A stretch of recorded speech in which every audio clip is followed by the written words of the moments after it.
Então, se o senhor quiser já começar, Padre Aguinaldo, fique à vontade. Obrigado e uma boa tarde a todos. Então, tá bom. Boa tarde a todas e todos. Agradeço mais uma vez esse convite para estar com vocês nessa tarde e espero realmente de poder ajudá-los nessa reflexão que vamos estar fazendo. Está saindo som? Estão ouvindo? Calma, tentando. Está ouvindo, perfeito. Então, espero que essa reflexão que nós vamos estar partilhando, ela possa realmente ser importante, sobretudo para nós, dentro do nosso carisma, da nossa missão salesiana. Vamos, então, pedir as luzes do Divino Espírito Santo, também o auxílio materno de Maria, para que nós possamos, assim, conduzir os nossos trabalhos também na presença de Deus. Em nome do Pai, do Filho e do Espírito Santo. Amém. Vinde, Espírito Santo, enchei os corações dos vossos fiéis e acendei neles o fogo do vosso amor. Enviai o vosso Espírito e tudo será criado e renovareis a face da terra. Ave Maria, cheia de graça, o Senhor é convosco. Bendita sois vós entre as mulheres, e bendito é o fruto do vosso ventre, Jesus. Santa Maria, Mãe de Deus, rogai por nós, pecadores, agora e na hora de nossa morte. Amém. Nossa Senhora Auxiliadora, rogai por nós. São João Bosco, rogai por nós. Muito bem. Como nós fizemos as outras duas vezes, eu tenho também dessa uma apresentação para nos orientar nessas reflexões. Eu vou partilhá-las e, na medida em que surgir alguma questão, vocês podem, né, já ir colocando ali no chat, para que no final nós possamos responder e assim também conseguirmos complementar a nossa reflexão com aquilo que possa ser de interesse, né, da reflexão de vocês, que eu acho que é muito importante, tá bom? Então vamos colocar aqui já a apresentação. Deixa só eu...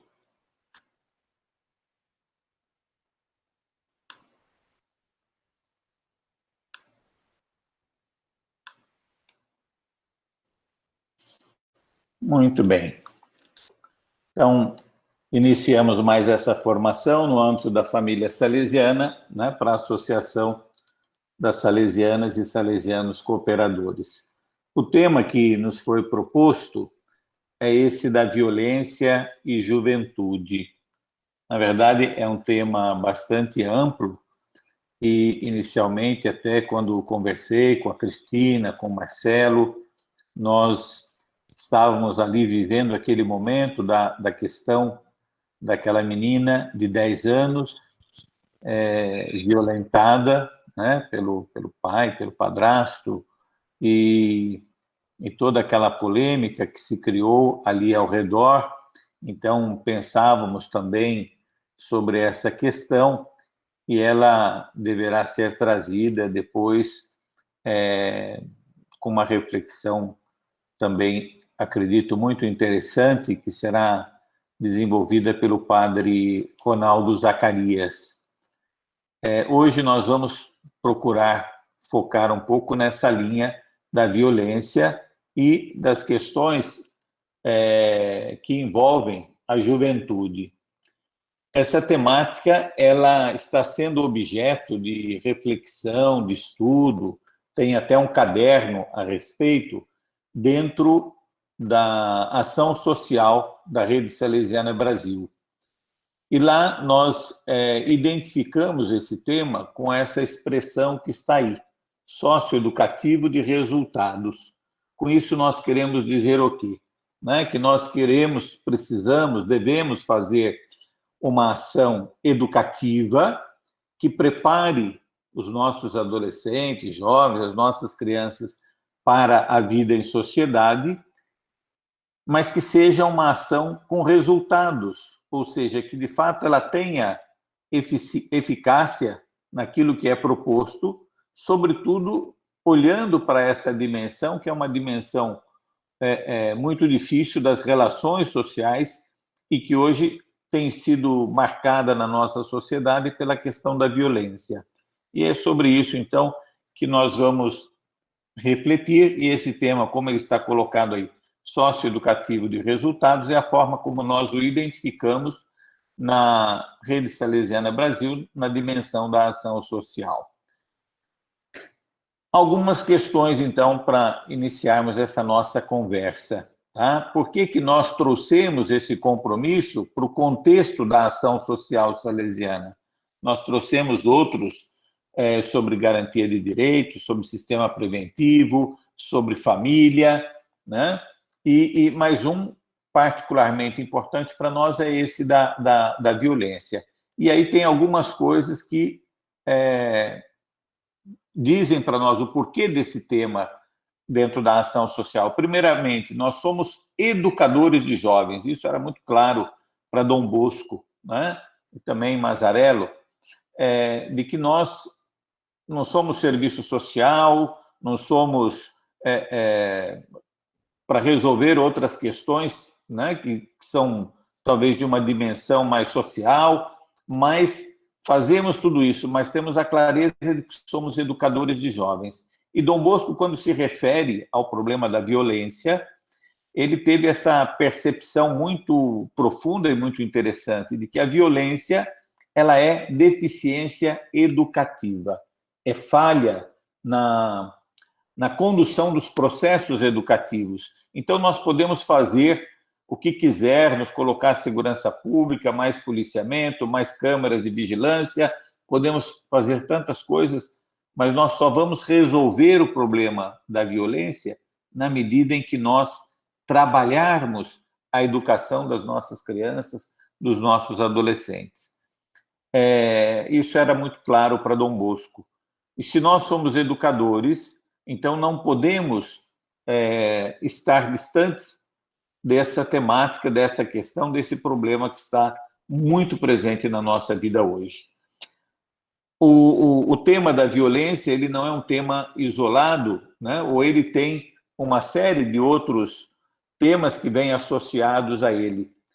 Então, eu elenco aí a questão do crime, mas também a questão das drogas, os comportamentos antissociais, e nós vamos ver, né, que na questão da violência está presente também a violência do trânsito, que mata muita gente, mata muitos jovens. Nós temos hoje um problema muito grave, que é a questão do suicídio, daremos uma palavrinha sobre isso também. Ou seja, a violência não é só aquilo que a gente vê num momento quando somos ameaçados por uma pessoa, um ladrão, alguém que entra ou tenta entrar na nossa casa ou nos rouba um celular. É muito mais do que isso, é um problema realmente de grandes dimensões e muito complexos. E que envolve direta ou indiretamente a vida de adolescentes e jovens, né? Quando eu digo direta, é porque às vezes eles são atingidos pela violência, às vezes eles promovem a violência, né? E muitas vezes eles são vítimas da violência também, tá? Outra consideração importante para nós trazermos esse tema, e aí nós vamos, espero que a gente consiga chegar lá para refletir. Me perguntaram se bastaria só hoje esse encontro ou se precisaria de mais algum. Eu propus que fosse esse, depois, se precisarmos de mais algum, na medida em que haja possibilidade, nós continuamos. Mas lembrar que os primeiros destinatários de Dom Bosco foram os jovens das prisões de Turim, né? E a preocupação de Dom Bosco era tirá-los de lá, era não deixar que eles retornassem para lá e não deixar que outros entrassem para lá. Então, quando eu digo que eu espero que dê tempo da gente chegar, é porque, em algum momento, eu quero trazer um pouco para a nossa reflexão uma discussão que está sempre presente na sociedade, que é, por exemplo, a da redução da maioridade penal, que alguns acham que é uma solução para diminuir a violência. E a gente tem que se perguntar, será que é mesmo?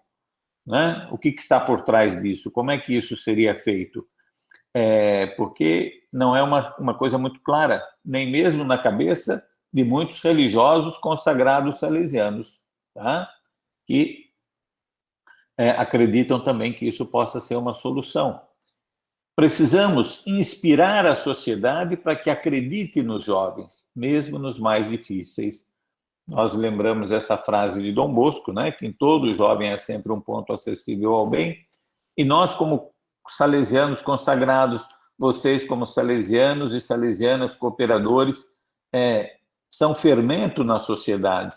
E o que é que nós temos que fermentar na sociedade? Dentre outras coisas, essa crença na juventude. Nós já falávamos isso quando falamos do sistema preventivo, que não é salesiano olhar para o jovem com desconfiança, com medo, né? Taxando os jovens de que são ruins ou que são sem juízo ou tantas outras coisas. Não, nós temos que inspirar a sociedade para que acredite no jovem. E nós vamos perceber que aquilo que muitas vezes é associado a eles no tema da violência, nem sempre eles são efetivamente os causadores de tudo isso. Um pano de fundo aqui para essa realidade, mais do que eu diria para essa realidade, para a gente também poder enxergar todo o contexto, para podermos refletir. Eu trouxe esse slide de uma reflexão que eu fiz outro dia com o Unisal em Americana. O termo talvez seja um pouco forte para a nossa sociedade, mas eu quis impactar mesmo, dizendo que nós estamos emburrecendo, né? E eu dizia, inclusive, lá para os nossos estudantes que estão se formando nas diferentes áreas técnicas, né, que eu não queria ofender a família dos nossos burrinhos, né, dos nossos jegues, colocando aí esse tema. Mas é para dizer para nós o quê? Que nós temos hoje muita informação, muito conhecimento, vem para nós constantes informações de um lado e de outro, através da mídia, mas nós temos cada vez mais tido uma menor capacidade de pensar, refletir, dialogar, amadurecer processos. Já na reflexão sobre o sistema preventivo, quando nós mencionamos lá a questão das fake news, eu dizia, falta capacidade crítica de analisar, será que isso é verdade? Será que, né, não é? E essa incapacidade, muitas vezes, de refletir, de conversar a respeito, né, vai fazendo com que nós tenhamos uma polarização nas coisas. Então, por exemplo, um dos desafios para nós no contexto atual, entre outros, né, eu diria, não são somente esses que estão colocados aí, mas esses é justamente para focar esse problema da nossa capacidade de pensar, de refletir, de conversar. Por exemplo, é no campo político e que tem reflexo também no campo socio-religioso, uma polarização, ou se é de direita ou se é de esquerda, né? Então, ou eu estou para um lado ou eu estou para o outro. Isso nós estamos vendo também no campo da religião, e já falávamos isso, né? Então, ou tem o pessoal que vai para o fundamentalismo, aquela religião tradicional, o rigorismo, que querem, né, uma religião que ficou lá atrás no tempo, e isso vem com muita força também entre os jovens, ou nós somos, e aí nos posicionamos, tem aqueles que por conta disso se posicionam até mesmo contra o Papa Francisco, porque acham que ele está na outra margem, né, do rio, da sociedade. E não é bem assim. Né? Qual que será, o que nós temos que aproximar aí? Né? No caso da menina que eu citava no início da nossa fala, vítima do estupro, então os que querem o aborto, defendem o aborto, os que são contra o aborto simplesmente dizem não, estão excomungados, estão fora da igreja, vão ser condenados por isso. Mas será que são só essas duas questões que precisa ser pensada, analisada? né? Ser contra o aborto, tudo bem, né? Nós temos que defender a vida, nós defendemos, acreditamos na vida, acreditamos que o feto é vida, né? Agora, por outro lado, trazer simplesmente o rigorismo para querer julgar essa situação sem olhar para a criança que está ali, para a violência que ela já sofreu, como é que fica isso, né? Então, é uma questão a ser aprofundada, a ser dialogada a respeito. Não dá para ser simplista, sou a favor ou sou contra. No campo ético-moral, a mesma questão, né? A gente fica no eu acho. Então, as verdades acabam sendo muito subjetivas, porque se eu sou a favor, eu sou a favor, porque se eu sou contra, eu sou contra, mas no que eu fundamento o meu ser a favor, ser contra, ou ter, de repente, uma outra posição que seja mais interessante? Quais são as minhas referências? O que é que eu estou me pautando? O que eu, né?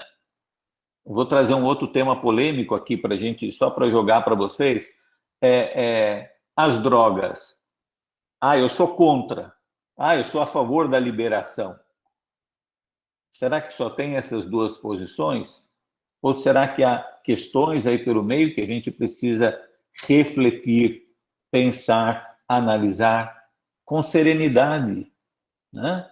Então, construindo processos, como é que eu vou vendo tudo isso? Qual posição eu tenho? Tenho que mandar o menino mais cedo para a cadeia, e aí eu reduzo a idade penal para 16, para 14, para 12 anos, tem projetos lá na Câmara dos Deputados pedindo isso? Ou não, nós somos terminantemente contra. Mas e aí, essa violência, o menino que pega uma arma, o menino que está tirando a vida de alguém, como é que a gente faz com ele? Nós precisamos entender qual é o pano de fundo de toda essa violência para a gente poder analisar, para nos posicionarmos. Senão nós, como membros da igreja, né, como pessoas que seguem o evangelho, nós vamos, às vezes, tomando algumas posições muito difíceis de conciliarmos, né, com aquilo que nos ensina Jesus Cristo, principalmente nesse tema da violência, que é um tema muito complexo. Tá? Então, aí a importância de nós refletirmos a respeito, de conseguirmos realmente aprofundar a nossa reflexão a respeito. Vejam bem, o que se quer refletir, né? Então, a partir desse nosso encontro. Nós não vamos fazer um tratado, né, sobre o tema, mas uma reflexão que nos ajude a entender quais são os principais nós, as dificuldades que estão relacionadas com a questão da violência. Depois, olhando para outros temas correlatos, né? Então, por exemplo, a prática do ato infracional, a cultura da morte, que está muito presente na sociedade, o problema da dependência química. Então, vamos perceber como é que isso impacta no comportamento da criança, do adolescente, do jovem e até mesmo de adultos, tá? Para que a gente possa entender aí a violência.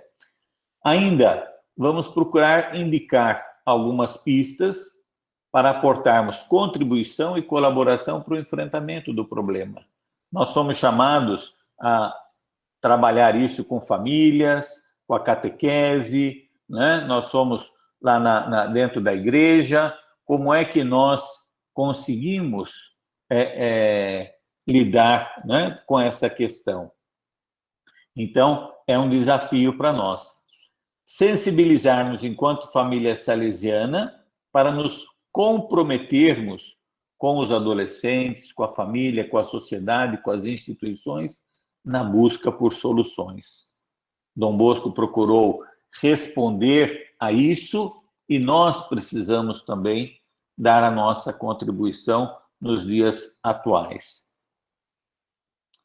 Eu dizia lá no início que nós estamos, né, dentro do campo da ação social, estamos falando de socioeducativo de resultados, ação socioeducativa.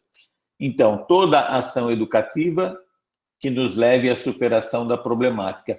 É o que nós queremos trabalhar, a problemática da violência. E, ao mesmo tempo, lembrar que quando a gente fala de socioeducativo, nós temos hoje, no Estatuto da Criança e do Adolescente, previsto lá medidas socioeducativas, que é o trabalho que deve ser feito, deveria ser feito, e que nós vamos perceber que não é o que acontece, com os adolescentes que se envolvem com a violência, que praticam a violência.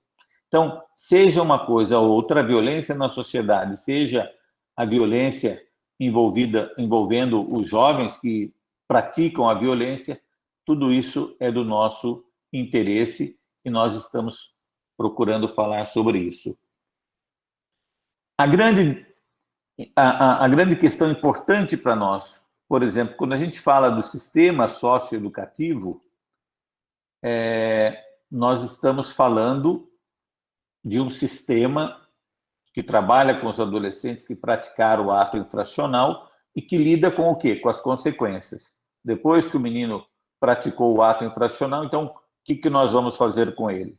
Interna, põe na Fundação Casa, faz isso, faz aquilo, né? E daí? Isso é o resultado, é a consequência do ato que ele fez. Agora, nós precisamos pensar antes o que é que nós podemos e devemos fazer para que as nossas crianças e os nossos adolescentes não sejam envolvidos na violência.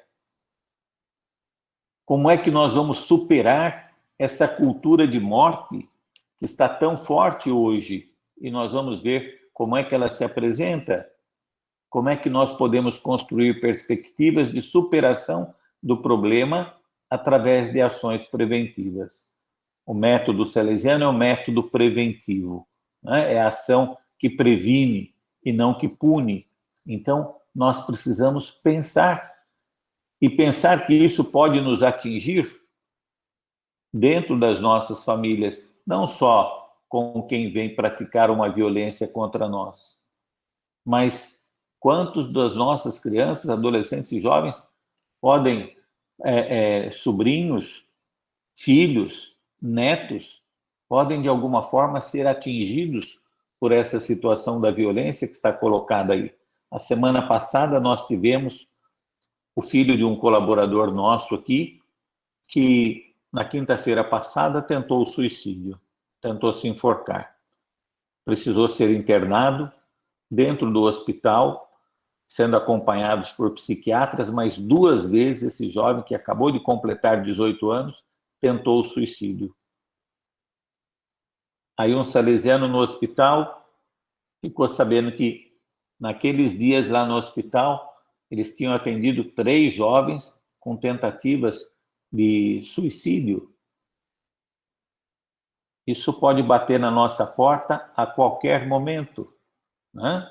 Pode roubar de nós um ente querido, uma vida jovem. E aí?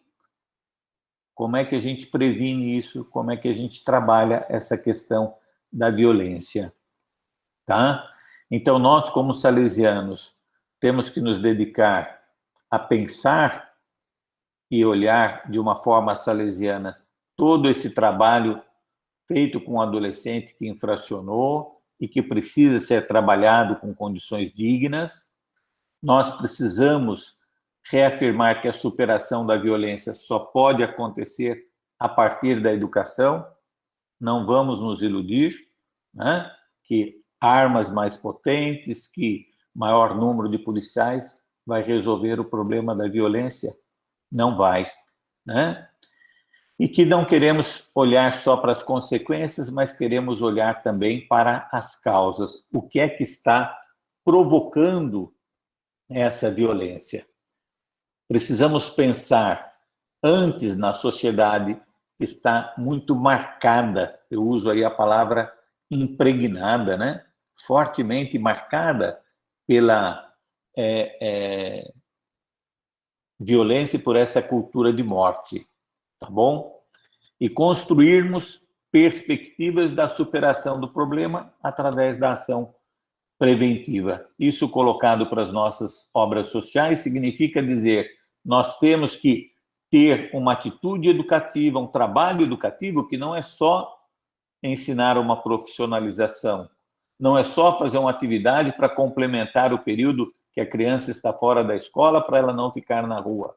A nossa ação ali tem que ser uma ação muito forte para ajudar essa criança a crescer, né? Não fazendo da violência que tantas vezes está presente na vida dela, porque a família é marcada pela violência, os pais muitas vezes são usuários de álcool e droga. Como é que nós fazemos uma criança que cresce num ambiente desse não se deixar envolver pela violência ou achar que a violência é uma solução para a sua vida, tá?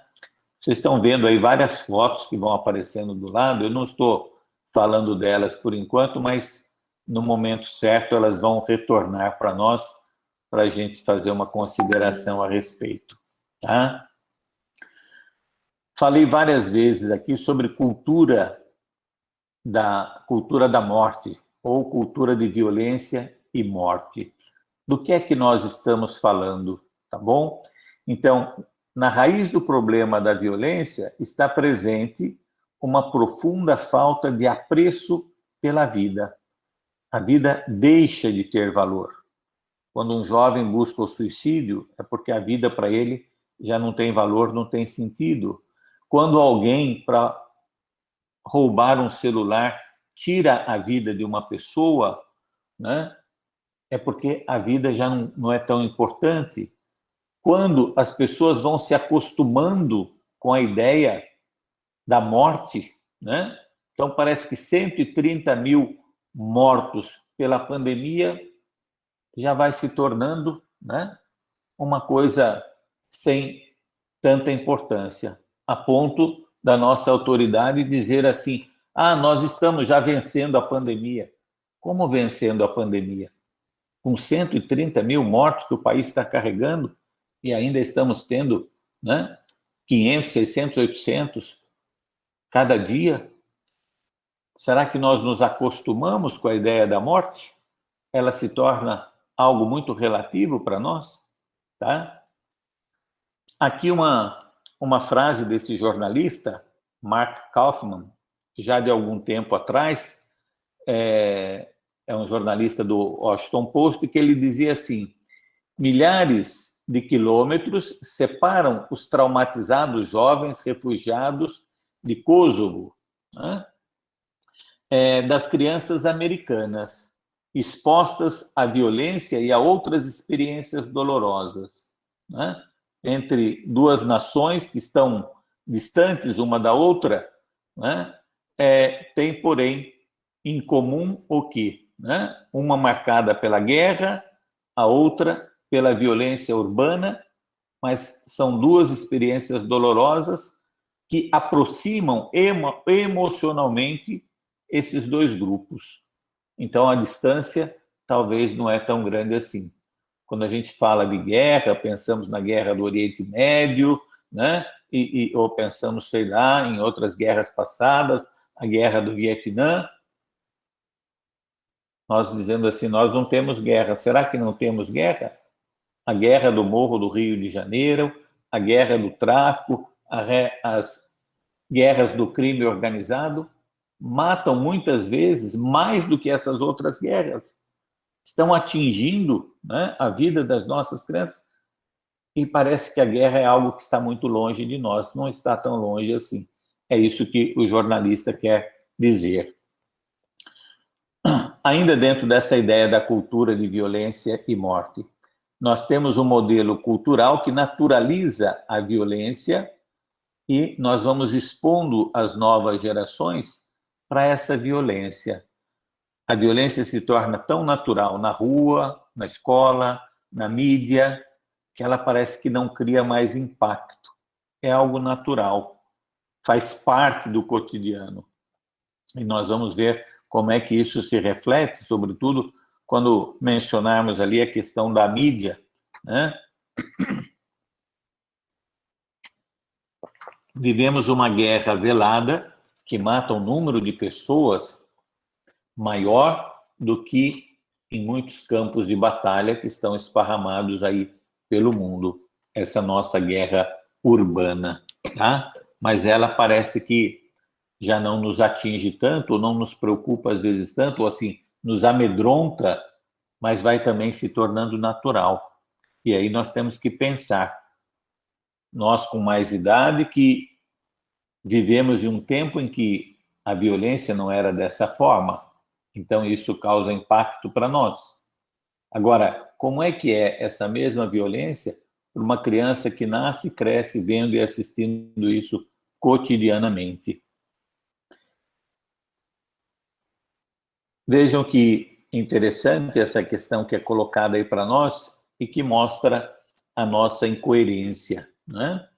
Ou seja, hoje nós temos uma grande preocupação de preservar a saúde, prolongar e desfrutar sempre mais da vida, e ao mesmo tempo nós vamos nos cercando de morte. Então, a alimentação tem que ser cuidada, os exercícios físicos, academia, né? Nossa, virou um grande problema não se poder ir na academia durante a pandemia, porque isso é importante, né? Chegou-se a dizer que era essencial, é o cuidado do corpo, da saúde, que de fato é muito importante. Não estamos falando contra, não, pelo contrário, né? Tudo isso é muito importante. Só que, ao mesmo tempo que nós nos preocupamos de ter esse cuidado com a saúde, que fez com que a expectativa de vida saísse de 45, fosse para 50, 60, hoje falamos de uma idade média para se viver de pelo menos 75, quase 80 anos. Estamos conseguindo prolongar a vida. Só que, ao mesmo tempo, né, nos cercamos de morte. Vão aparecer aí alguns dados interessantes daqui a pouco para essa nossa reflexão. E como é que a gente diz, né, que estamos aí criando essa cultura? Pensemos o grosso das notícias que alimentam cotidianamente nossos telejornais e que revelam a face da violência nas nossas cidades. Será que nós conseguimos imaginar algum telejornal que não esteja aí publicando e divulgando violência, e mais de uma notícia de violência, independente se é um noticiário das 6h30, das 7, das 8 da manhã, se é um que passa ao meio-dia, à 1 da tarde, às 18, ou às 19, ou às 20 horas, todos eles vêm recheados de violência, né? Filmes, novelas e tudo mais que estão sendo divulgadas pelos nossos canais de TV e aos quais as nossas crianças e adolescentes estão expostos. Uma outra questão para nós: pensemos nos sintomas de uma sociedade doente. Alta incidência da depressão. Antes parece que a gente não ouvia falar tanto de depressão, né? Hoje ouvimos falar tantas pessoas com depressão, e não são só adultos, tem pessoas idosas, mas tem também crianças com 10 anos vivendo depressão. O que será que está acontecendo? Angústia, medo, uso abusivo ou dependência de álcool e drogas. O tema que sempre retorna do aborto, cada vez mais intensamente, violência de todos os níveis, comportamento autodestrutivos. Muitos jovens hoje têm aquilo que se chama de automutilação. Eles começam a se cortar, né, nos braços, na perna, provocam dor em si, né? É uma dor externa para poder anular uma dor interna, uma dor da alma, né?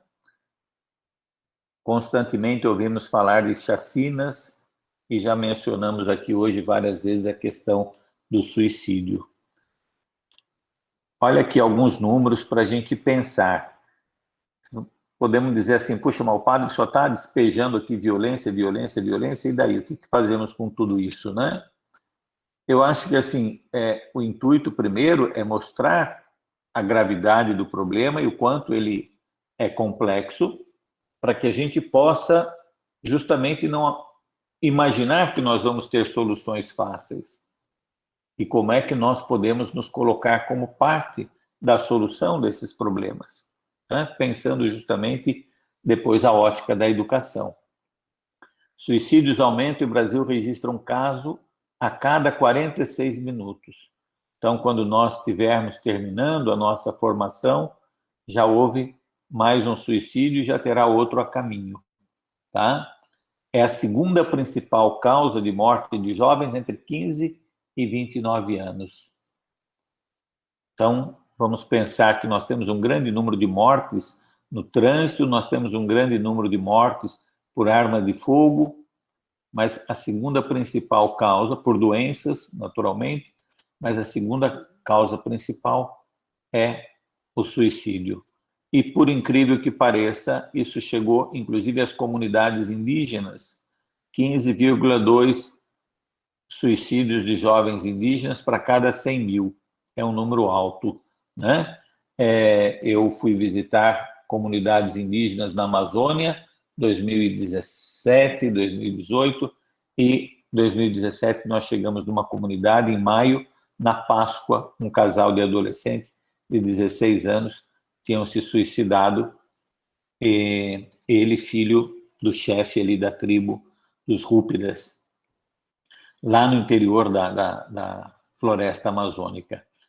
2017 teve um aumento de 100% das chamadas no CVV, né, o Centro de Valorização da Vida, que justamente procura orientar e acompanhar. Então, nós estamos falando aí de um número de 2 milhões de chamadas. Olha aqui mais alguns números, rapidamente, né? Nós estamos falando aí, olha, em dados ainda de 2012, mas isso vai sendo atualizado, né? O mapa da violência, falamos de quase 60 mil pessoas que foram assassinadas, metade delas eram jovens entre 15 e 29 anos, tá? 7 jovens assassinados a cada 2 horas no Brasil. Esses números atualizados hoje certamente estarão maior, porque a violência não diminuiu. Isso significa 82 vidas jovens perdidas por dia. E aí, uma questão que é colocada ali do lado, 77% são negros, pretos ou pardos, 93% são homens. Eu achava que nós tínhamos mais mulheres do que homens na sociedade, porque nasciam mais mulheres, e descobri que não. Nascem mais homens. Só que o número de vidas masculinas que se perdem por conta da violência acaba fazendo com que depois nós tenhamos um número muito maior de mulheres do que de homens na sociedade. Veja que o mapa da violência está atualizado aqui, aquilo que eu dizia ali, e de fato vocês vão ver que nós falávamos de quase 60 mil, aqui nós já estamos falando de 65 mil, né? 31,6 para cada 100 mil habitantes. Estamos falando de violência armada, também um número muito grande, está ali 72,4%. Então, será que liberar armas vai resolver o problema da violência? Vai nos dar mais segurança? Ou vai ter mais arma circulando na sociedade? Mais armas indo parar na mão dos criminosos? Tá? Então, veja bem, são quadros muito preocupantes para nós, tá? E que justamente nós precisamos conhecer para não termos a ideia de que eu sou a favor ou sou contra. Do que eu sou a favor, do que eu sou contra, né? Que dados, que informações eu procurei ter ou saber para poder me posicionar, aquilo que eu dizia antes, tá? Olha aí, 35.783 jovens assassinados em 2017. E aí tem lá no mapa da violência, por estados, por regiões, os lugares que essas mortes são mais constantes. Ainda dentro dessa cultura de violência e morte, né, alguns sinais que são importantes para nós. O uso que fazemos da morte no campo da fé, então isso é explorado na fé, é explorado na filosofia, na arte, na cultura, na saúde, né? Então, a ameaça da morte é uma forma de se vender planos médicos, questão dos seguros, né? Aparatos de segurança, a própria incoerência da guerra. Então, vejam que tudo vai, de alguma forma, nos levando sobre essas situações da morte. No mundo da tecnologia, uma coisa que ficou muito comum hoje, né, através do WhatsApp, são as mensagens e imagens de acidentados, de mortos, de pessoas assassinadas que vão circulando nas redes sociais. Como é que as pessoas acabam, né, jogando isso? Às vezes a gente nem quer ver, não assiste o noticiário para não ver, alguém manda no nosso WhatsApp lá uma mensagem com uma violência que não nos interessa, e imagina o quanto isso está circulando, imagina como é que isso está chegando para crianças e para adolescentes, né? É algo muito, muito complexo. O acesso que eles fazem, as nossas crianças e adolescentes, na internet, o que é que eles estão vendo, né? Que imagens estão sendo colocadas ali diante deles e que tem um peso, tem uma influência na cabeça deles. Nós temos que pensar nisso, tá? As músicas, né, que deveriam ser algo bonito, dançar, para se poder aproveitar, né, curtir um momento de repente, são músicas que estão também elas aí apregoando morte, né? Como diz aí o nosso Raul Seixas, a morte surda caminha ao meu lado e eu não sei em que esquina ela vai me beijar. Tudo isso, minha gente, é que tem levado a estilos de vida, né, que acabam conduzindo para essa cultura intensa de violência e de morte. O comportamento autodestrutivo, nós falamos de automutilação, falamos de suicídio, mas aquele que não é tão declarado, mas que está muito presente, o uso abusivo de álcool, que começa muito cedo, hoje, entre os nossos jovens, 13, 14, 15 anos, né, estão se embebedando, estão se prejudicando com álcool, a facilidade do acesso às drogas na porta da escola, quando não dentro, né? Tudo isso torna-se uma resposta à ansiedade, à falta de esperança, ao vazio interior e espiritual. Então, vejam que aqui já começa a se delinear para nós, né, que tudo isso não é por acaso, né? Não é sem uma razão que os nossos adolescentes, jovens ou até crianças vão se aproximando dessa cultura, vão se aproximando da violência. Há toda uma ansiedade, há uma desesperança, há um vazio interior, né? Uma falta de fé, de Deus, de religião, que vai ocupando o interior deles, ou vai deixando dentro desse interior um vazio, talvez seja melhor falado dessa forma, e que vai fazendo com que eles busquem, né, muitas vezes na morte ou na violência, uma saída. Aqui tem uma reflexão muito interessante que vai mostrar para nós como é que a gente vai naturalizando as coisas, né?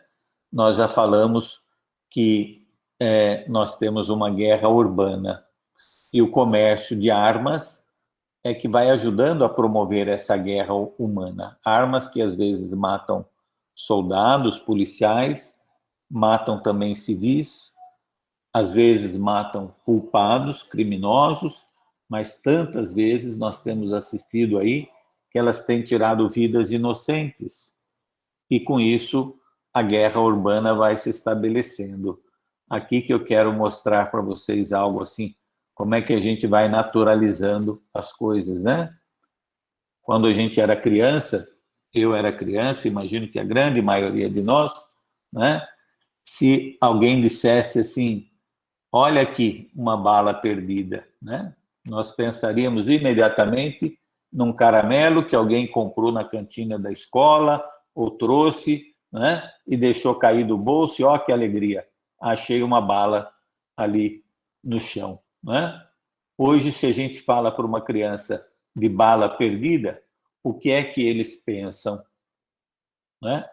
Uma cápsula, um disparo de arma de fogo. E aqui eu tenho dito que nós somos ótimos no Brasil em cunhar expressões, né, que vão atenuando as coisas, ou que vão meio que mascarando, disfarçando. Então a gente fala de criança de rua como se alguma criança nascesse na rua. E não falamos de crianças abandonadas, não falamos de famílias desestruturadas, com seus filhos jogados na calçada, e a mesma coisa aqui. Não existe bala perdida, cápsula de revólver perdido. Existe um disparo de arma de fogo. Se foi o criminoso, se foi a polícia que disparou, nós podemos não saber. Mas alguém atirou. E essa cápsula tem entrado dentro de escola, tem entrado dentro de condução escolar, tem entrado na sala de casa e tem tirado vidas ali. Né? Outro dia nós tínhamos a situação de uma mãe que foi atingida enquanto tentava proteger a sua criança de 3 anos no meio de um fogo cruzado. Então, não podemos simplesmente ouvir bala perdida como se fosse, né, alguém deixou cair, alguém... Né? Não, não. Tem uma cultura aí, né, de disparo, de coisa que vai tomando conta. No mundo da diversão, então eu dizia aí, né, nós temos filmes, novelas que vendem de forma glamourizada, como se fosse algo assim, né, todo natural, bonito, ou cheio de... Vende imoralidade, vende tráfico, vende o crime, vende o suicídio, e banalizam a vida e os valores morais. Né? Eu imagino que deve ter vindo na cabeça de vocês, com essa imagem que está aí, uma novela de alguns anos atrás, Avenida Brasil, né? Não que eu acompanhe novela atualmente, nem noticiário, mas a gente acaba ouvindo os comentários, vai se informar, vai atrás para ver. Então, foi uma novela, como acontece em muitas outras hoje, cheias de vingança, de traição, de morte, gente morrendo, caindo da escada, gente enterrada no jardim, gente...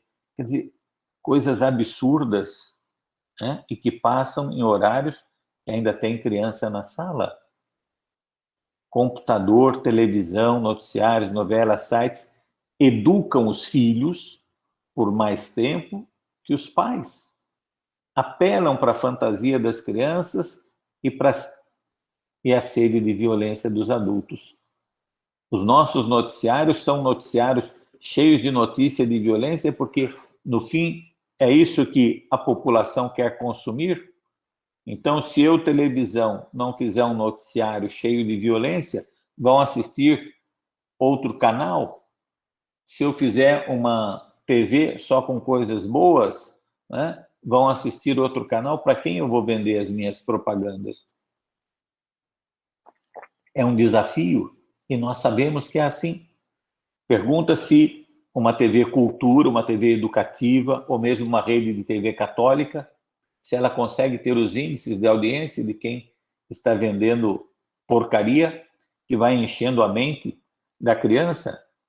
E se os pais não tiverem controle sobre isso, não fizerem um trabalho de dialogar e de conversar, de sentar junto e de refletir sobre determinadas notícias que circulam, como é que vai ficar a cabeça dessas crianças? Os pais não falam, a escola não fala, o projeto social não fala, e a criança fica com a imagem do crime como sendo poderoso, do crime que compensa e assim por diante. Tudo isso cria insensibilidade, anestesia, né, a consciência e os sentimentos. Então, são questões que devem realmente nos preocupar.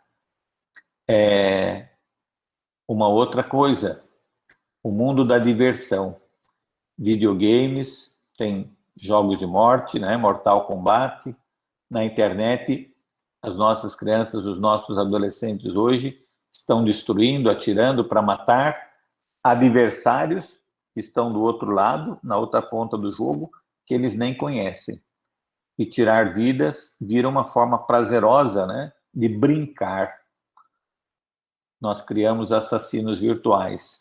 Vocês estão vendo aí esse garotinho com o celular, e ele estava justamente mexendo com um desses jogos muito violentos, né, quando eu tirei essa fotografia. E onde é que ele estava? Olha ele ali. Uma comunidade indígena no meio da Amazônia, sem luz elétrica, né? Ele tem que levar o celular dele para o outro lado do rio para poder carregar a bateria lá na escola, que tem um gerador, né? E no meio de todo esse contexto da floresta, está lá chegando a violência através de um joguinho que ele tinha nas mãos, onde ele matava policiais, né? Soldados, na verdade. Tá? Bom, olha aqui, minha gente. Então, vamos tentar pensar um pouco diante de tudo isso, né? Eu dizia ali que nós, que vivemos um tempo atrás, temos o impacto, por quê? Porque nós não pensamos que certas coisas chegariam a acontecer. Certamente que, como adultos, a gente não imaginava que uma mãe fosse jogar uma criança numa caçamba de lixo, num cesto de lixo. Nós não imaginávamos que pais, mães, padrastos, madrastas pudessem atirar uma criança da janela, tirar a vida de uma criança, enterrar uma criança, né?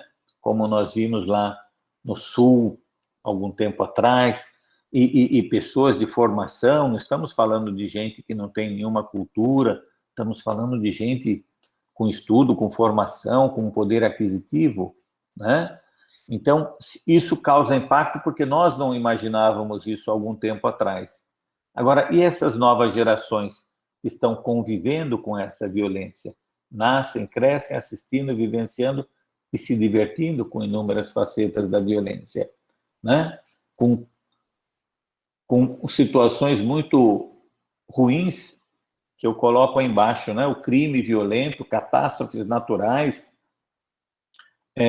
tiroteios, né? Mortes nas comunidades, atentados, as mortes dos refugiados no mar lá na Europa, que vão disputando espaço na mídia com esporte, com carnaval, com notícias de menor importância, né? E aí a jornalista, depois de anunciar que morreram tantos na explosão, que morreram tantos atravessando o mar, ela diz assim, bom, mudando um pouco de assunto, né?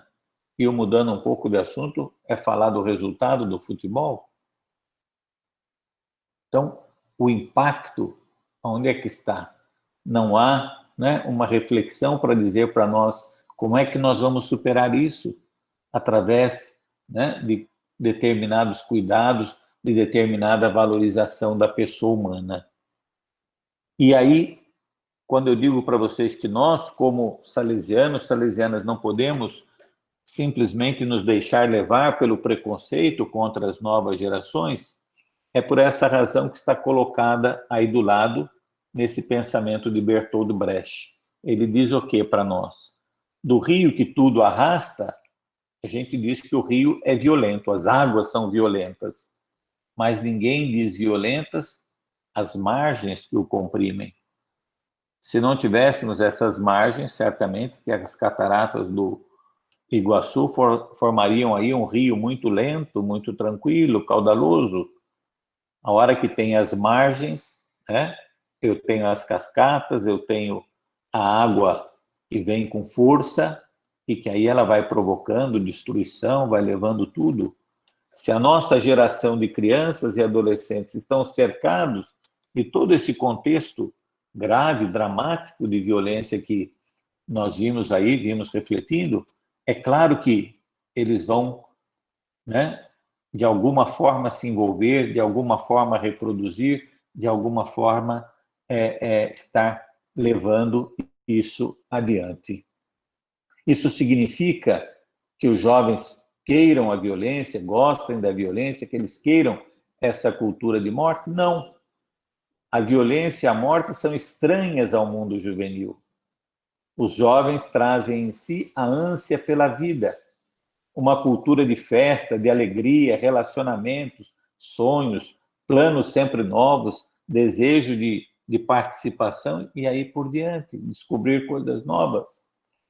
Então, vejam bem, se isso é o que o jovem quer, é o que nós precisamos oferecer a eles, né? E foi aquilo que Dom Bosco ofereceu, essa cultura da festa, da alegria, ela é tão salesiana, né? Pequenas coisas, mas que procuram fazer com que haja motivos para os jovens estarem juntos numa atitude positiva, feliz. Como é que nós cultivamos isso dentro das nossas casas? Como é que nós trabalhamos isso? Infelizmente, ficou tão comum, né, que a criança precisa ter o celular na frente, na mesa, e aí ela não aprende a conversar, não aprende a dialogar, não se troca piadas, não se conversa.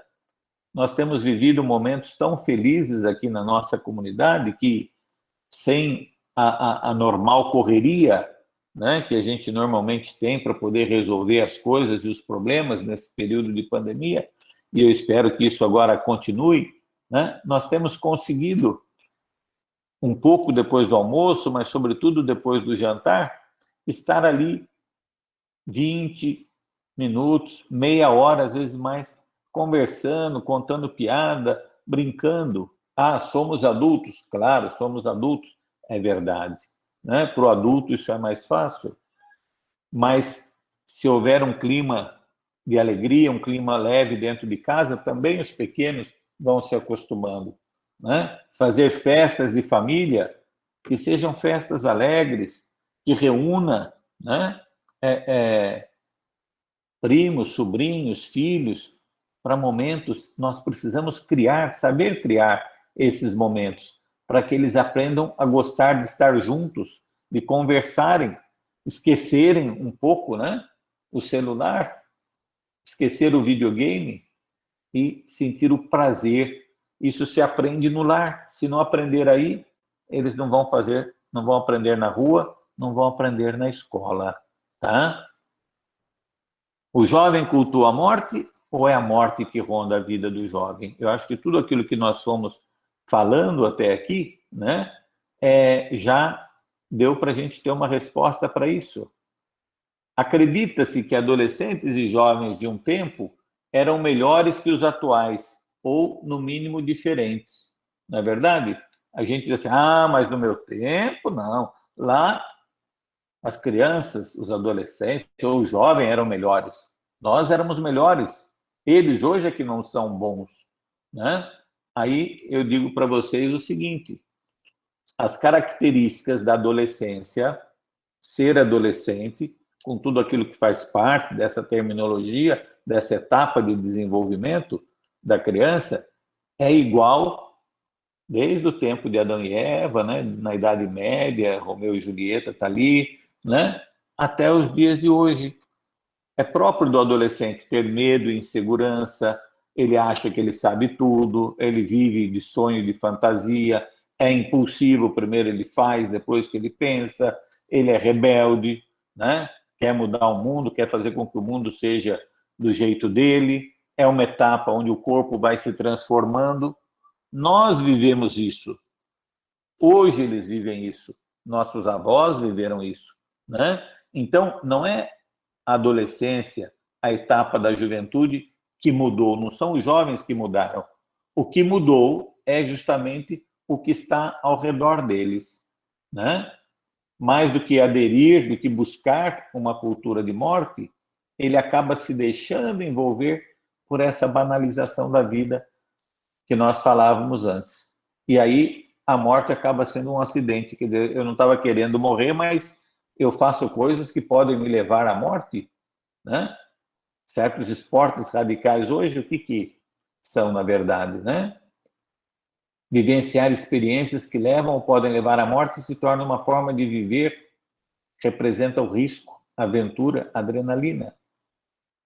O tédio da vida faz o jovem buscar o desconhecido, onde por vezes se esconde a morte.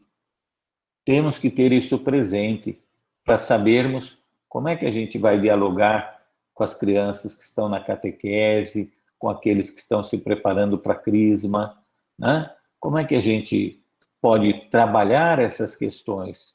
Então, entender isso, que nem sempre é tão fácil, é muito importante para que a gente possa saber e, sobretudo, ajudar as pessoas a refletirem. Quem olha negativamente para um jovem, com desconfiança, talvez não esteja tendo presente todo esse contexto. E nós podemos ser levados facilmente a afirmar, né? Ah, sim, não, porque o jovem é difícil, não, porque tem que ser mais duro, mais rigoroso, porque se é brando, não é questão de ser brando, é questão de não perceber o que é que está influenciando, o que está produzindo efeito na cabeça desse jovem, né?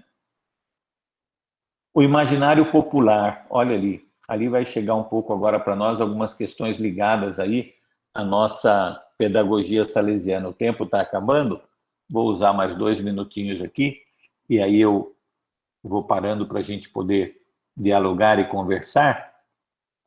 O imaginário popular coloca para nós assim, né, que o envolvimento com álcool, com droga, está associado ao local de moradia ou às amizades.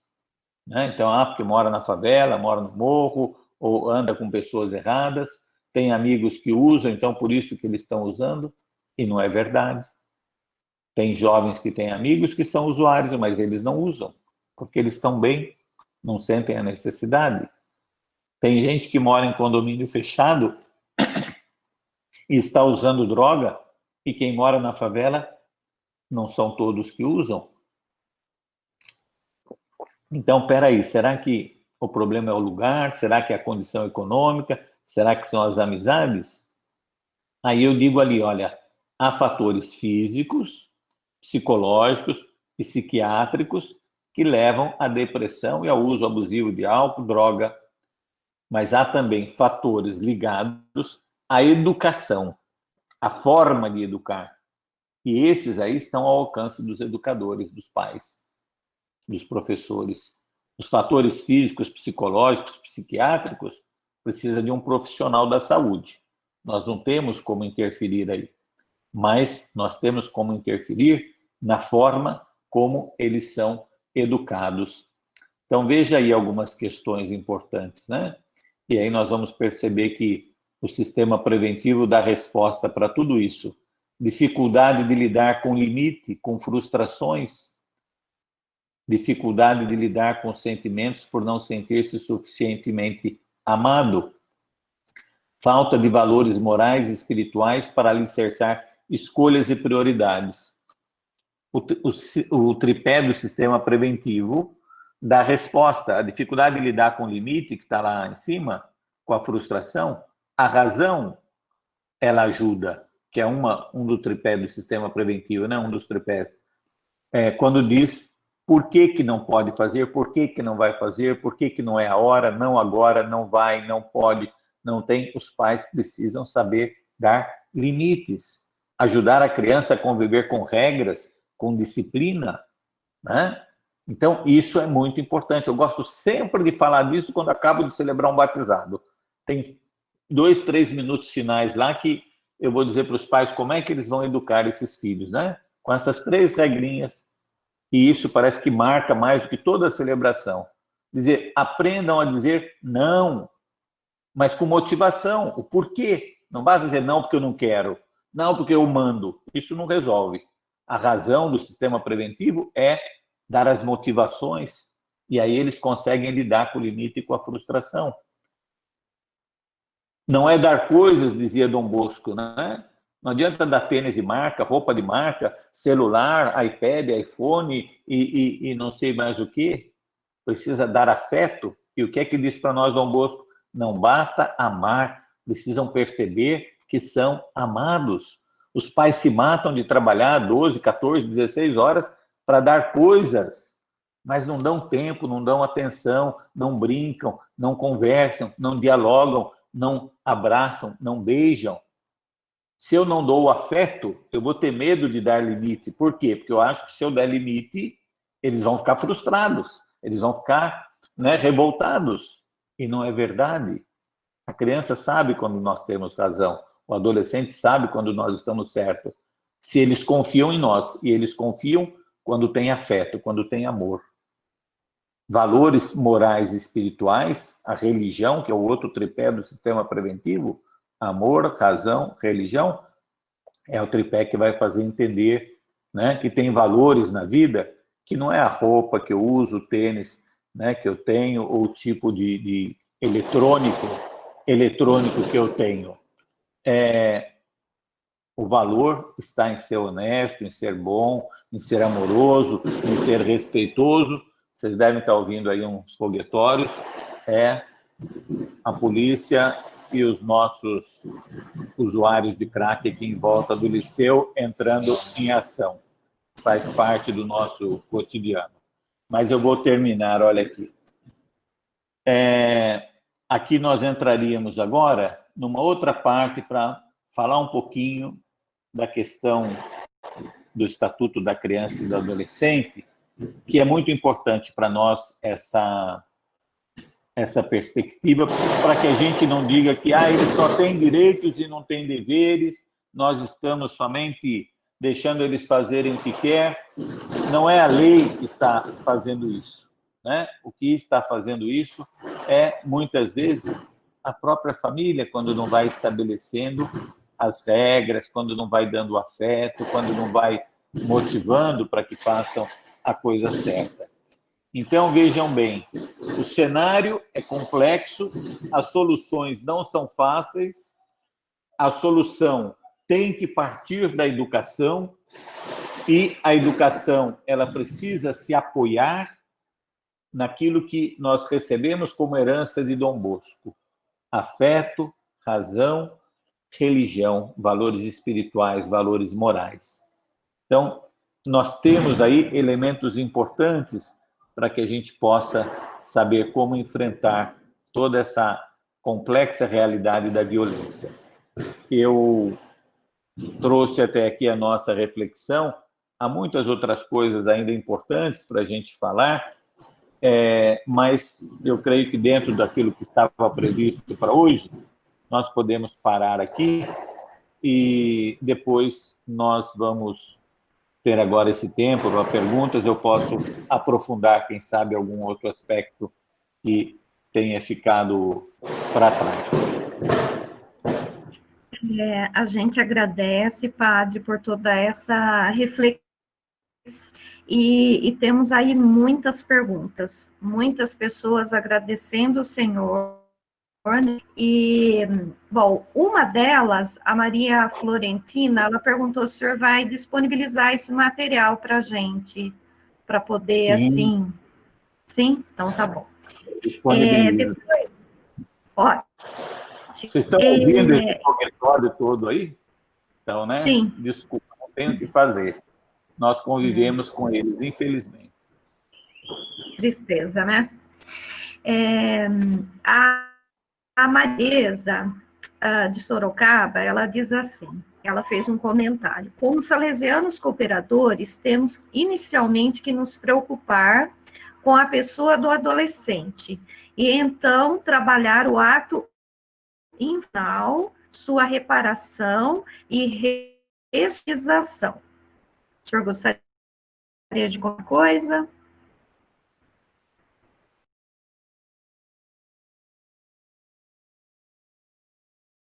Desculpa, o microfone. O microfone. Ela falou do ato infracional, e qual as outras duas coisas que ela colocou ali? A reparação. Reparação e ressocialização. Isso, reparação e ressocialização. Exatamente isso. O que se quer, o que ela coloca aí, é o que se quer, o que se busca com as medidas socioeducativas, né?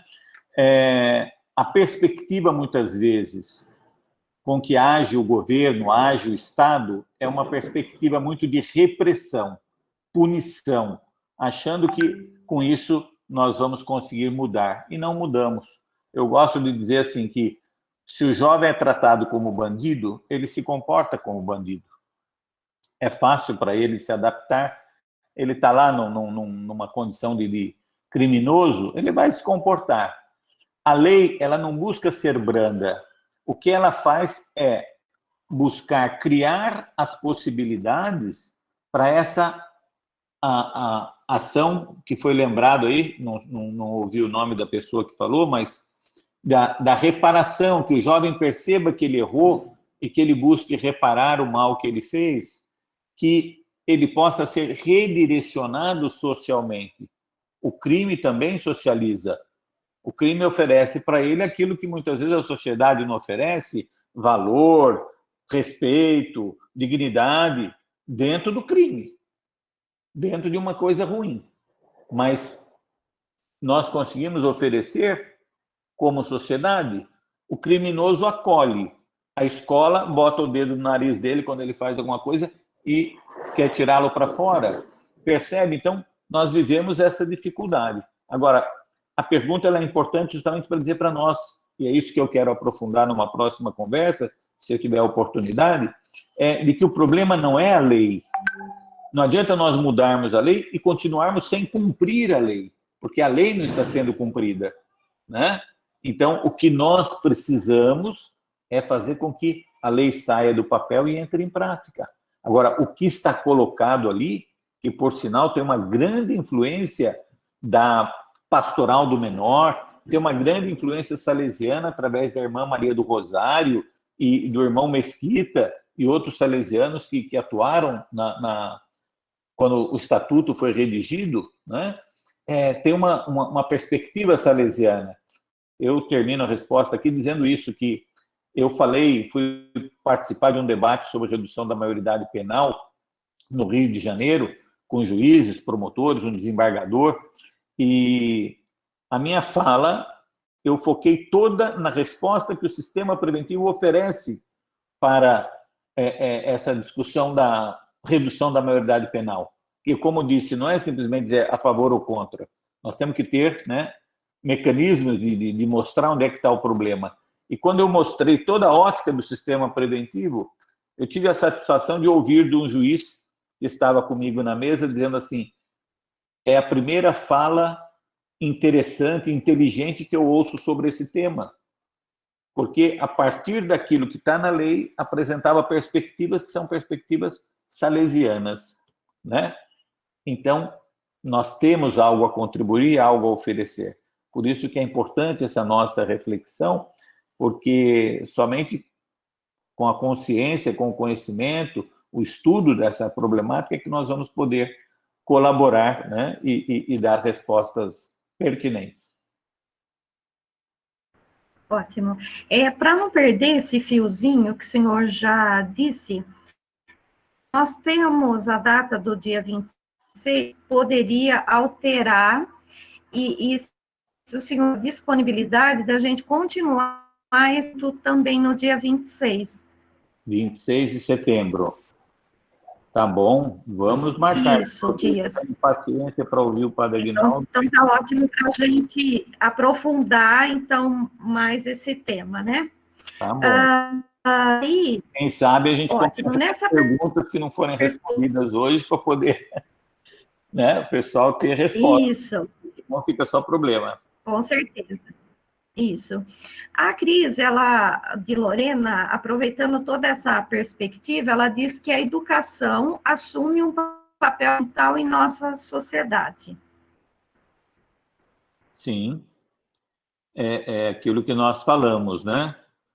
A única saída, na visão de Dom Bosco, é a educação. Não adianta repressão.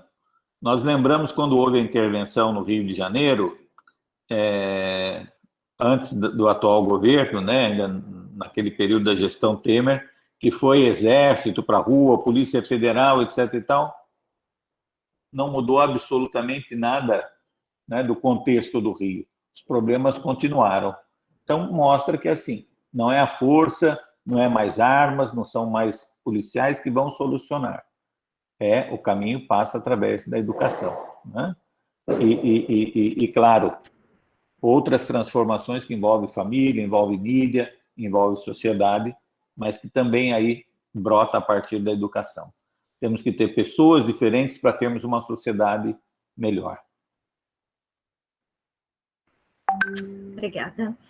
O Evânio, ele diz assim, primeiro ele dá os parabéns pela reflexão do Senhor, depois ele coloca, né, as margens sempre estarão presentes no rio, assim também essas margens da violência sempre estarão presentes. E aí também, muito desejo de violência recalcada nos adultos. Outro dia, ele viu duas mulheres, com cada uma num carro do ano, eletizado, brigando por uma vaga no shopping. Saíram de casa com bons propósitos e perderam essa primeira oportunidade. Acho que se uma delas tivesse uma arma, teria usado. Se a violência é deficiência educativa, que educação devemos conduzir? Qual educação estamos falando? Tá. Veja bem, a pergunta é muito interessante do Evânio, né? Quando eu dizia no início que nós estamos emburrecendo, né? Eu usei essa expressão para dizer assim, estamos deixando de pensar o que leva essas pessoas a ter esse tipo de atitude, né? Por causa de uma vaga, criar uma briga, cria uma desavença, e é muito comum no trânsito, qualquer coisa, já abre o vidro, xinga, faz um gesto obsceno e desencadeia ali uma situação que é justamente isso, essa incapacidade das pessoas, primeiro, de pensar, de refletir, de dizer, será que isso é solução? Segundo lugar, aí já vai ter um indicativo para nós de que tipo de educação nós precisamos ofertar para as nossas crianças e adolescentes. O respeito, a tolerância, né? Como é que a gente pode lidar com esses tipos de problema que são as diferenças das pessoas. A liturgia desse final de semana ela é tão interessante, né, para nós. A primeira leitura do livro do Eclesiástico vai falar sobre o perdão, sobre relevar certas atitudes, porque isso faz mal, isso nos adoece. E é o que nós estamos vendo, as pessoas estão adoecendo, por quê? Porque estão introjetando, colocando dentro de si rancor, sentimento de vingança e intolerância, né? É contra isso que nós temos que trabalhar. Então, que tipo de educação? Uma educação onde a gente consiga trazer esses valores para a vida das nossas crianças, adolescentes, sejam os de casa, sejam os vizinhos, sejam os da catequese, sejam os da escola ou do projeto social. Nós temos que ser capazes de ir ofertando isso a eles, ir mostrando, né, que tal atitude, olha, não é boa, que tal atitude é né, o valor da mulher, o respeito pela mulher. Como é que... Olha aí outra expressão que nós cunhamos agora, feminicídio. Né? Que é isso? Né? Homicídio é homicídio, independente de ser homem ou mulher. Agora, a gente tem que especificar esse crime contra a mulher, que é a companheira, que é a esposa, que é a mãe, porque a violência tem avançado nessa direção. Isso é falta do quê? De ensinar o valor, o respeito à mulher, né? Que pode ser uma menina, pode ser uma adolescente, a namoradinha, e que é digna de todo respeito. Então, eu acho que assim, é nessa linha, enxergando os problemas, que a gente vai conseguir enxergar a solução. O uso, não adianta simplesmente eu desligar a TV, né? Eu preciso ler criticamente, ouvir e fazer uma crítica da notícia que está ali e convidar também a criança para poder... Eu vou só dar um exemplo rapidinho. Eu passei 18 anos no Educandário São Carlos, no Salesiano São Carlos, onde nós tínhamos as crianças do abrigo que moravam lá conosco. E tínhamos uma locadora que ela cedia para nós gratuitamente, nos finais de semana, sexta-noite, sábado e domingo, os filmes para as crianças assistirem. Eu deixei de fazer compra pessoalmente, né? Mandava outros fazer compra, eu mudei tudo em 18 anos que eu estive lá e que tinha os meninos que moravam conosco. A única coisa que eu não mudei foi ir na locadora buscar os tais dos filmes, né? Que antes era vídeo, depois passou a ser em DVD. E por que isso? Porque eu achava muito importante escolher, e levava eles até para escolhermos juntos, mas escolher algo que realmente pudesse ser interessante. Porque só vingança, só morte, só tiro, não dá. Se a gente alimenta o estômago, né, com um macarrão azedo, nós sabemos que consequências isso traz para o nosso organismo. Agora, eu vou alimentar o cérebro com coisas, né, negativas, pesadas, carregadas de ódio, de vingança? Que ressonância isso vai ter na mente e no coração, principalmente de uma criança que é muito mais vulnerável do que nós, né? Espero de ter respondido, Evane. Obrigada. A Marisa, ela faz um comentário, né, que tão importante que temos que aprender a lidar com os jovens, mas que ela acredita que o amor de Deus pode curar.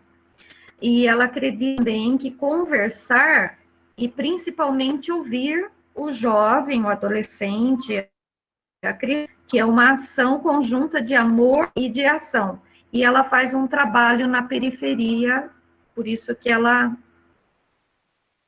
comenta. Ontem à noite, a Rádio Dom, né, que se vocês não acompanham, é interessante acompanhar, é um trabalho de jovens salesianos, da filosofia, noviciado, que tem feito todo um trabalho muito interessante com uma rádio web, e tem aplicativo, eles estão muito...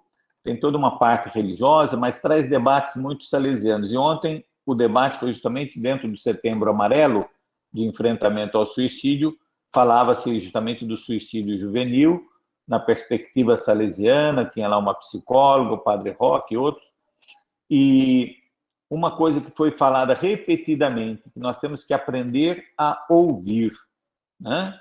Às vezes a gente vai logo dando solução, a gente já vai dizendo o porquê, o jovem é assim por causa disso, ele é daquele jeito por causa daquilo, ou tem que ser assim, e não ouvimos, né? Não temos esse hábito de escutar o que ele está pensando, ou por que ele tem determinada atitude. Então, isso que a Marisa fala é muito importante, né? Qualquer trabalho que a gente faz, qualquer aproximação, a gente precisa ouvir.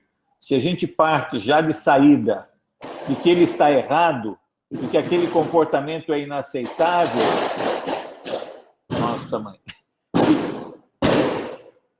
hoje está difícil aqui, de que ele não pode fazer isso, sem eu saber o porquê que ele fez, o que ele estava pensando, o que ele achou que estaria fazendo, né?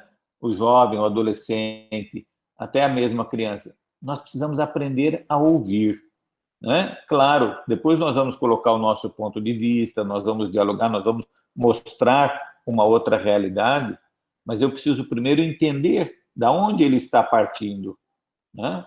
Senão fica muito complicado. Hoje, antigamente as coisas eram muito já determinadas na sociedade, então os comportamentos também eram bastante condicionados. Hoje não, né? Hoje tudo são possibilidades. E, às vezes, com a melhor das boas intenções, a criança, o adolescente, o jovem está escolhendo alguma coisa que é muito ruim, mas que na cabeça dele ele está fazendo uma escolha importante, né? Porque o colega faz, porque a mãe do outro colega permite, e vai assim por diante. Obrigada, padre. Vamos tentar mais duas, né? Sim. Depois tem outras, mas vamos aí por sequência. A Tânia, ela diz que, ela faz um comentário, que a reprodução da violência nas mídias, na internet, jogos eletrônicos, favorece o consumismo ímpio, que produz mais violência e igualdade.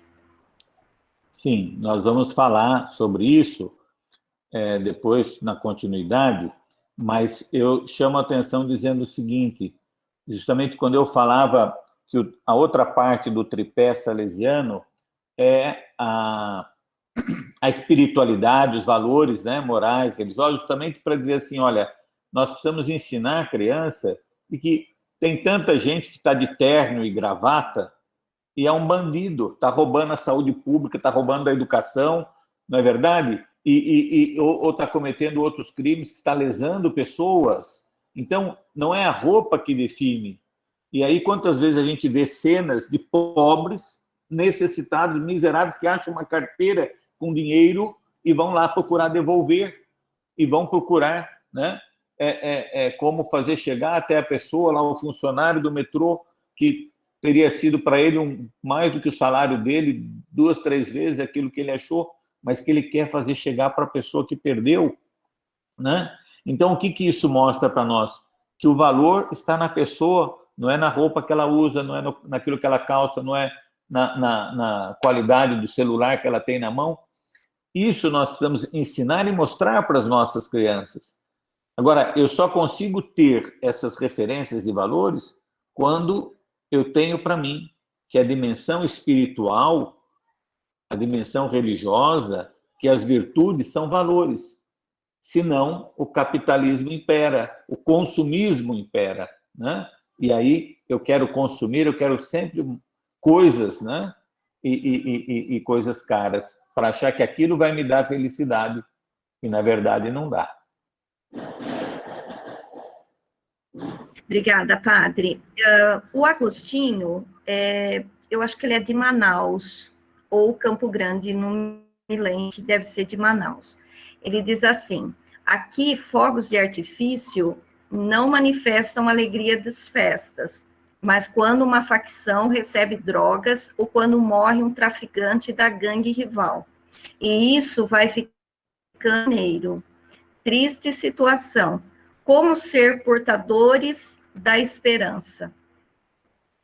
Aqui os fogos, né, que vocês estão ouvindo na verdade, o enfrentamento dos usuários, dos dependentes, com a polícia. A polícia ataca com gás lacrimogêneo, eles atacam agora, é algo recente, né? Começaram a atacar com fogos de artifício.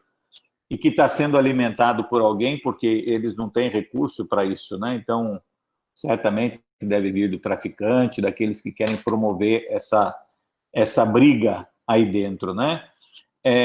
Como disseminar a esperança.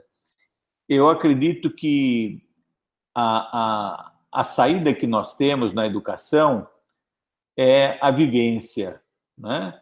Então, seja com aqueles que estão dentro do nosso lar, a criança ou adolescente que está ali, seja aquele que está dentro de um projeto social, aqueles que fazem a catequese na igreja, é muito importante levá-los para uma experiência de visitar uma família pobre, de ajudar alguém, né?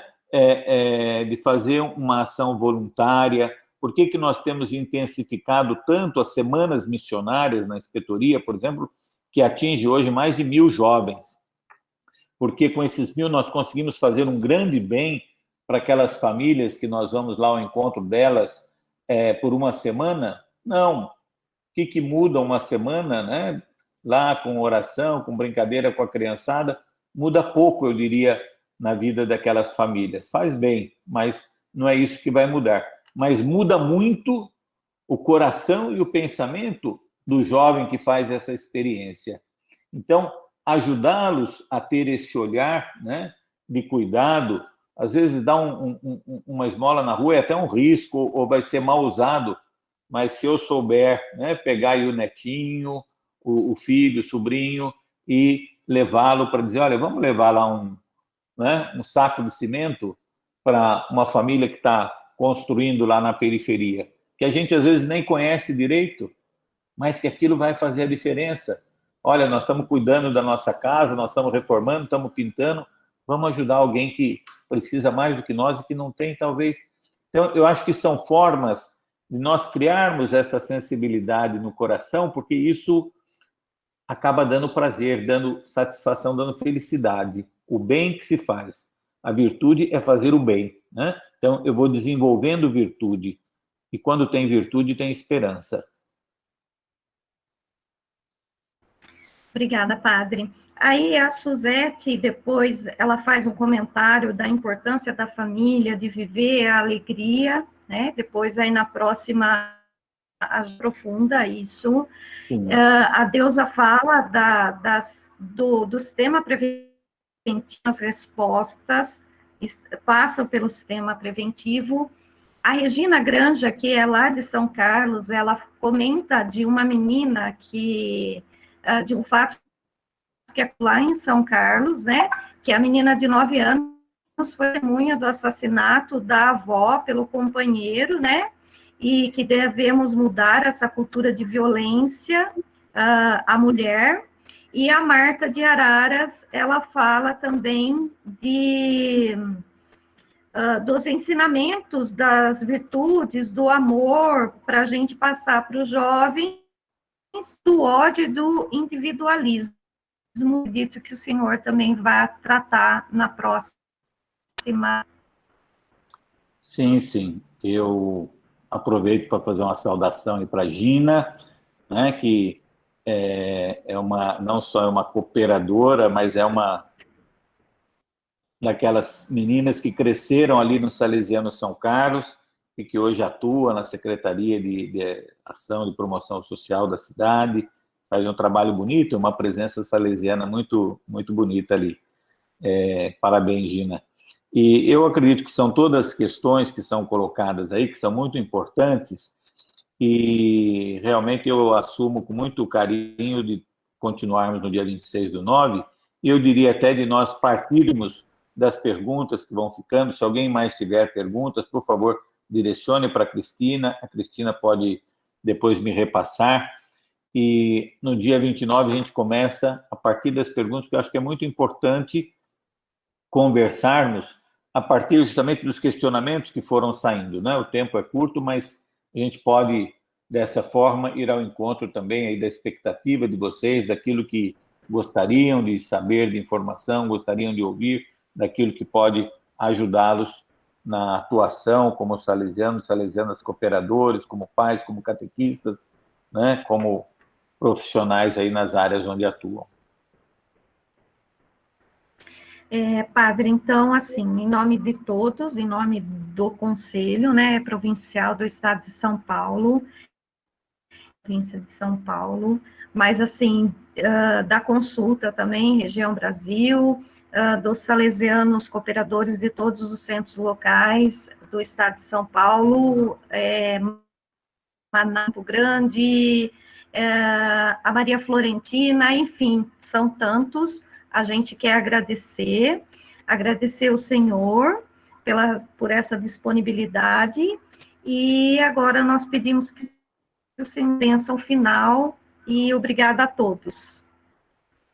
Então, eu agradeço mais uma vez a oportunidade, e, por favor, eu queria só aproveitar e dizer isso, né, que eu não espero que todos concordem com as minhas posições, né, assim, com aquilo que a gente vai trazendo, mas se houver um posicionamento diferente, é muito importante trazê-lo também, porque isso nos ajuda nessa reflexão, né, a construir aí os processos que eu dizia, de como enfrentar as situações que são difíceis. Eu não tenho fórmula mágica, mas nós temos certamente uma grande referência educativa, que é Dom Bosco, que é Jesus Cristo, que é o Evangelho.